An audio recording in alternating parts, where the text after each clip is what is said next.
مولاي صل وسلم دائما أبدا على حبيبك. السلام عليكم ورحمة الله وبركاته. إن الحمد لله نحمده ونستعينه ونستغفره ونعوذ به من شرور أنفسنا وسيئات أعمالنا. من يهد الله فلا مضل له ومن يضلل فلا هادي له. أشهد أن لا إله إلا الله وحده لا شريك له وأشهد أن محمدا عبده ورسوله لا نبي بعده. Para pendengar dimanapun Anda berada, kaum muslimin yang dirahmati Allah, segala puja dan puji hanya milik Allah Subhanahu wa Ta'ala. Semoga kita berada dalam keadaan sehat dan sukses di dalam melakukan aktivitas sehari-hari. Salawat dan salam semoga selalu tercurah kepada baginda Rasulullah sallallahu alaihi wasallam. Allahumma sholli ala Muhammad wa ala ali Muhammad.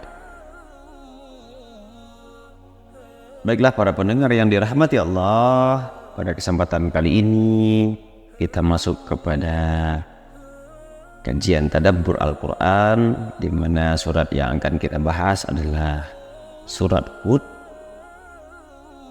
Surat Hud ini tergolong kepada surat Makkiyah, jumlah ayatnya 123 ayat.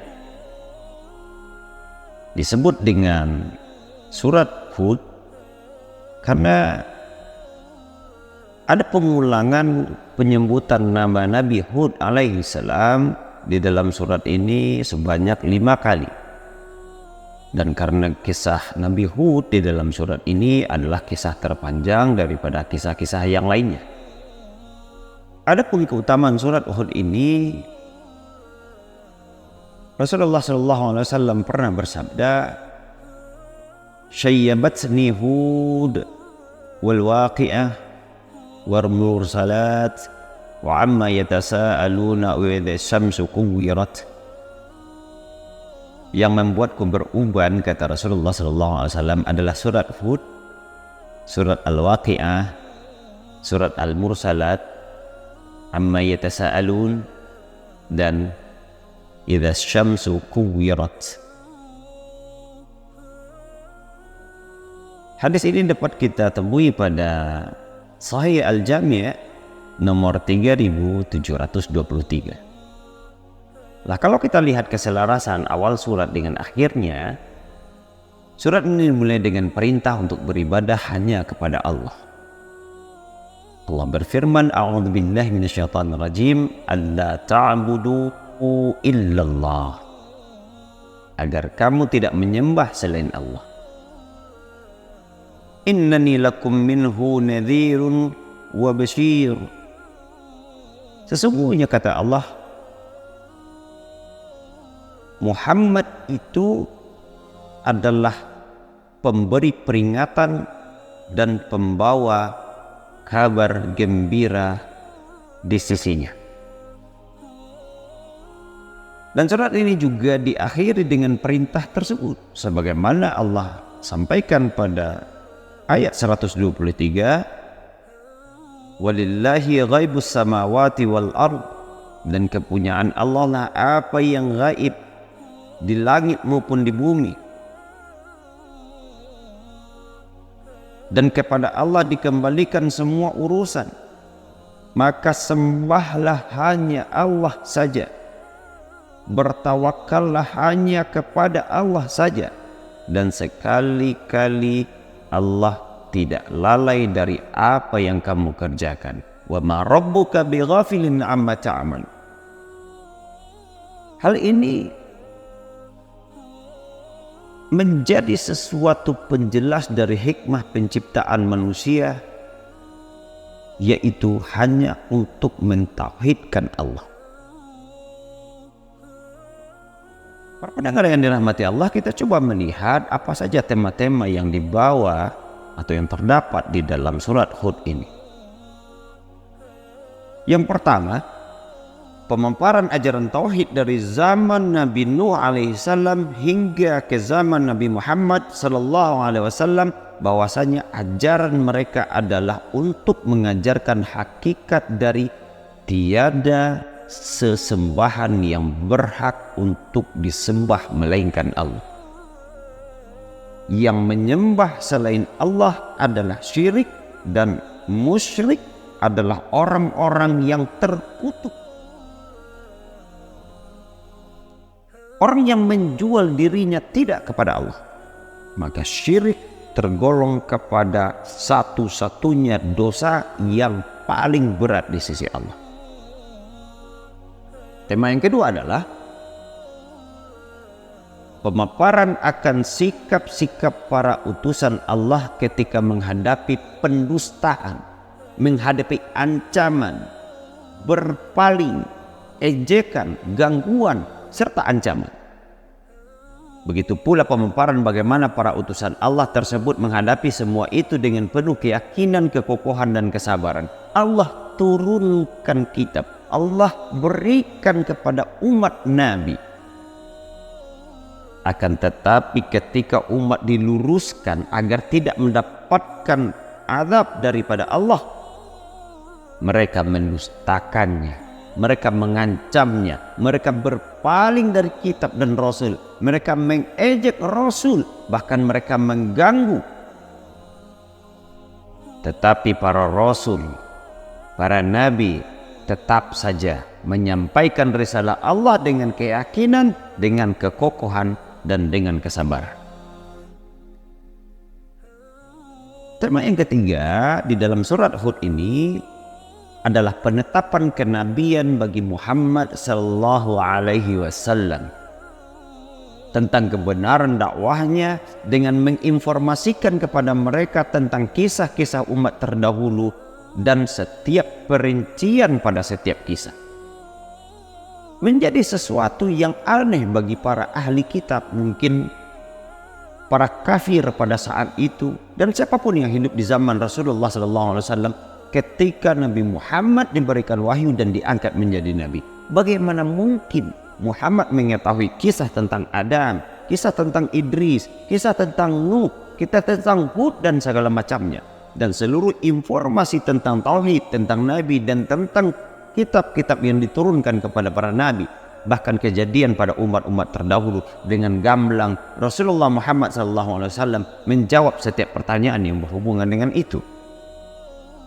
Sedangkan tema yang keempat yang kita dapatkan dalam surat Hud ini adalah wasiat Rabbani bagi para nabi dan umatnya dan yang datang setelahnya di dalam menghadapi kondisi-kondisi yang berat. Apa saja kondisi itu? Pertama, Allah berbicara tentang istiqamah. Fastaqim kama umirta wa man taba ma'aka wa la tatghaw. Maka tetaplah kamu pada jalan yang benar, kata Allah Subhanahu wa taala, sebagaimana diperintahkan kepadamu orang yang telah taubat beserta kamu, dan janganlah kamu melampaui batas. Sesungguhnya Allah Maha melihat yang kamu kerjakan. Istiqamah, tuh saja terhadap perintah, lakukan kewajiban. Dan orang-orang yang bertaubat bersamamu, Allah sampaikan kepada mereka, istiqomahlah setelah bertaubat. Jangan lagi jatuh kepada dosa-dosa sebelumnya. Jangan lagi jatuh kepada kehinaan, kepada kebohongan, kepada kesyirikan, kepada kebencian, bahkan itu kepada apapun yang bernilai dosa. Ada wasiat Rabbani. Allah kasih peluang untuk dapat bertobat, merasakan penyesalan, tetapi jangan lagi mengikuti hawa nafsu sehingga taubat itu menjadi sia-sia. Dapat kita lihat pada surat Hud ayat ke-112. Yang kedua, Allah ingatkan jangan melampaui batas. Wala tatghaw innahu bima ta'maluna basir. Jangan sekali-kali kamu melampaui batas, karena Allah Maha melihat apapun yang kamu kerjakan. Poin yang ketiga adalah tidak cenderung kepada orang-orang yang zalim. Wala tarkanu illal ladzina zalamu, kata Allah Subhanahu wa taala, fatamassakumun nar, dan janganlah kamu cenderung kepada orang-orang yang zalim yang menyebabkan kamu disentuh oleh api neraka. Wa malakum min dunillah, dan sekali-kali kamu tidak mempunyai seseorang pun untuk menolongmu selain Allah, dan kemudian kamu tidak akan diberi pertolongan, kata Allah. Hisablah diri kita, para pendengar yang dirahmati Allah. Kehidupan kita sehari-hari cenderung kemana? Teman kita siapa? Yang kita makan halal atau haram? Kelompok kita, tetangga kita, masyarakat kita, bahkan keluarga kita. Haram bagi setiap mukmin jika ingin selamat dunia dan akhirat cenderung atau berpihak kepada orang-orang yang zalim.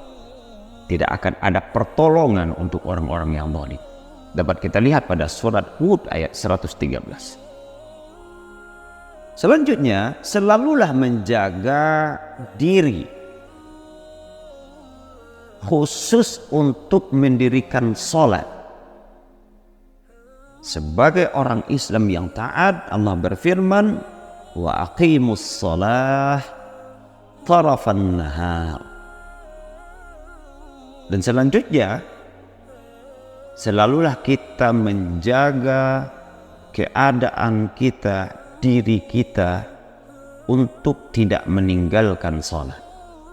Di dalam surat Hud ayat 14 Allah ingatkan, dirikanlah salat itu pada kedua tepi siang, pagi dan petang, dan pada bagian permulaan daripada malam. Sesungguhnya perbuatan-perbuatan yang baik itu menghapuskan dosa atau perbuatan-perbuatan yang buruk. Itulah peringatan bagi orang-orang yang ingat. Dzalika dzikra lidzakirin. Ternyata kaum muslimin dan para pendengar yang dirahmati Allah, otak kita, pikiran kita, daya ingat kita, ingatan kita memiliki prioritas. Prioritas pertama ingatan kita adalah kewajiban fardu ain kita. Dan ingatan pertama dalam fardu ain kita adalah agar setiap jasad ini secara syariah dengan rukun dan syarat serta perintah waktu dan tempat, syarat dan sahnya, untuk mendirikan salat 5 kali sehari semalam yang wajib. Subuh, duhur, asar, maghrib, dan isya. Maka setelah itu bersabarlah, kata Allah. Wasbir fa innallaha la yadhi'u ajral muhsinin. Dan bersabarlah kalian, kata Allah, karena sesungguhnya Allah tidak akan menyia-nyiakan pahala orang-orang yang berbuat kebaikan. Para pendengar yang dirahmati Allah, apa saja faedah yang terdapat di dalam surat Hud ini? Dapat kita lihat, faedah yang pertama adalah istiqamah. Sifat ini dapat menyembuhkan penyakit, hilangnya harapan, karena sifat ini membuat pelakunya selalu berbaik sangka kepada Allah. Tidak ada kaum muslimin yang harus memiliki hilangnya harapan. Keteguhan hati untuk istiqamah kepada Allah. Be confidence. Percaya diri bahwasanya Allah melakukan apapun yang menjadi takdir kita, catatan kita, bahkan sebelum kita ada.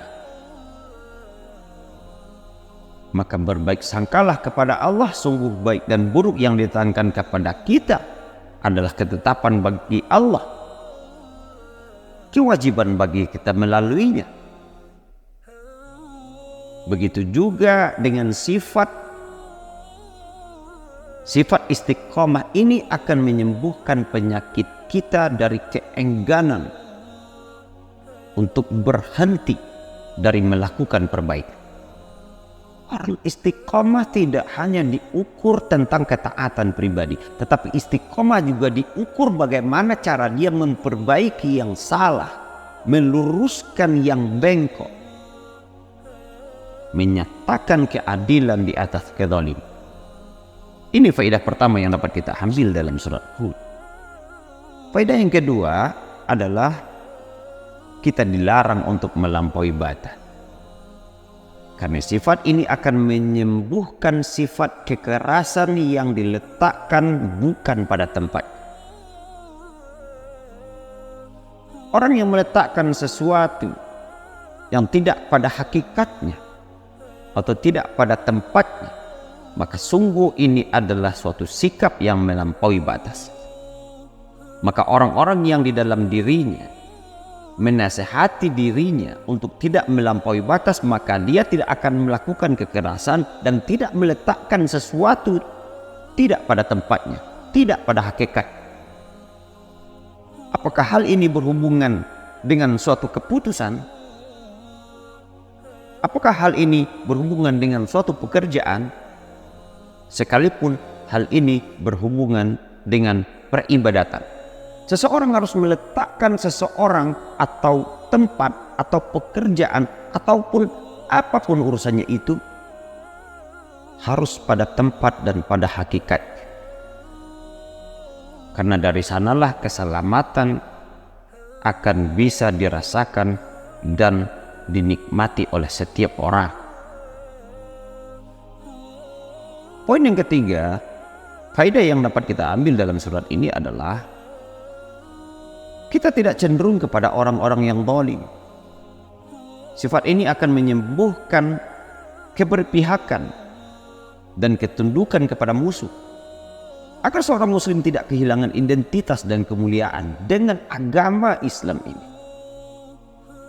Orang yang cenderung kepada orang-orang yang zalim, cenderung kepada orang-orang munafik, cenderung kepada fasik, cenderung kepada kafir, mengikuti seluruh apapun yang mereka inginkan, karena mungkin ada sesuatu yang diiming-imingi kepada kita, maka kecenderungan kepada golongan ini adalah kecenderungan kepada pembangkangan agama Islam ini. Walam tarda ankal yahudu wal nasara hatta tattabi'a millatahum. Semua muslim paham dengan ayat ini. Orang-orang di luar Islam, Yahudi, Nasrani tidak akan pernah ridha kepada setiap muslim sampai kita mengikuti jejak langkah mereka. Maka kecenderungan kepada mereka akan menghilangkan identitas dan kemuliaan hamba mukmin muslim serta agama ini. Identitas keislamanmu akan dipertanyakan, identitas keimananmu akan dipertanyakan, identitas keislaman dan ketaatanmu pun akan dipertanyakan. Faedah yang keempat dapat kita lihat di dalam surat Hud ini adalah ketika perintah Allah untuk melakukan keadilan menjadi satu hal yang susah mungkin dilakukan oleh manusia, maka Allah berikan isyarat di dalam firman-Nya kepada pentingnya memiliki teman yang saleh, alim, bijak, paham dengan hukum Allah. Dan seorang mukmin akan bertambah kuat dengan saudara-saudaranya yang mukmin. Faedah yang kelima, Imam Hasan Al-Basri rahimahullah pernah berkata, sungguh maha suci Allah yang telah menjadikan keadilan ini di mana terdapat di antara dua kata. Apa kata itu? Jangan. Untuk apa kata jangan ini? Jangan melampaui batas. Terus untuk apa kata jangan berikutnya? Jangan cenderung kepada orang-orang yang zalim.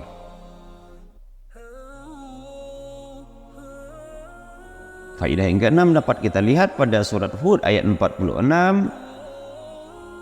Allah berfirman, qala ya Nuh, wahai Nuh, innahu laysa min ahlik, sesungguhnya ia bukanlah termasuk keluargamu. innahu amalun ghairu salih. Wahai Nuh, sesungguhnya kata Allah, dia tidak termasuk keluargamu. Sesungguhnya ia perbuatan yang tidak baik. Apa maksud dari sungguh ia bukanlah termasuk keluargamu? Ini maksudnya adalah bukan yang dijanjikan akan diselamatkan, atau bukan termasuk keluarga yang menganut agamamu. Sedangkan maksud dari sesungguhnya ia bukan perbuatan baik, karena dia memiliki kemungkinan. Bagaimana cara kita melihat atau menganalisis sesuatu itu bukanlah perbuatan baik? Maka kita harus memiliki kemungkinan untuk mendeteksinya. Yang pertama, anak itu bisa juga disebut dengan perbuatan. Amalun. Anak bisa disebut dengan perbuatan atau amal. Sebagaimana ia juga dapat disebut dengan hasil atau kasbun. Seperti yang tertera di dalam sabda Rasulullah SAW, anak-anak kalian adalah hasil-hasil kalian. Yaitu anak ini bukanlah hasil yang baik. Anak Nabi Nuh yang ingkar terhadap ajaran yang dibawa oleh Nabi Nuh, risalah oleh Nabi Nuh, diingatkan Allah, anak ini bukanlah hasil yang baik. Yang kedua, kemungkinan dhamir di dalam kata innahu ini atau sesungguhnya ia ini kembali kepada permintaan, yaitu permintaan ini, wahai Nuh, adalah permintaan yang tidak baik karena engkau telah mengetahui bahwasanya orang yang beriman kepadamu akan selamat. Dan poin ketiga adalah kemungkinan pula dhamir dalam kalimat innahu ini sesungguhnya dia kembali kepada anak Nabi Nuh itu sendiri, yaitu sesungguhnya ia adalah anak yang tidak beramal saleh. Jadi innahu ini memiliki dua isyarat. Yang pertama, kembali kepada permintaan, yaitu permintaan ini, wahai Nuh, adalah permintaan yang tidak baik karena engkau telah mengetahui bahwasanya hanya orang-orang berimanlah yang akan selamat. Dan yang kedua, kembali kepada anak Nabi Nuh itu sendiri. Para pendengar yang dirahmati Allah, semoga bermanfaat dari apa yang telah kita sampaikan tentang faidah dan tema-tema untuk mentadabburi Al-Quran, khusus untuk surat Nuh ini. Dan semoga kita tergolong kepada orang-orang yang betul-betul terhindar dari kezaliman dan keberpihakan kepada para kufar. Mohon maaf atas segala kekurangan dan kekhilafan. Fa'tabiru ya ulil absar la'alakum turhamun. Assalamualaikum warahmatullahi wabarakatuh.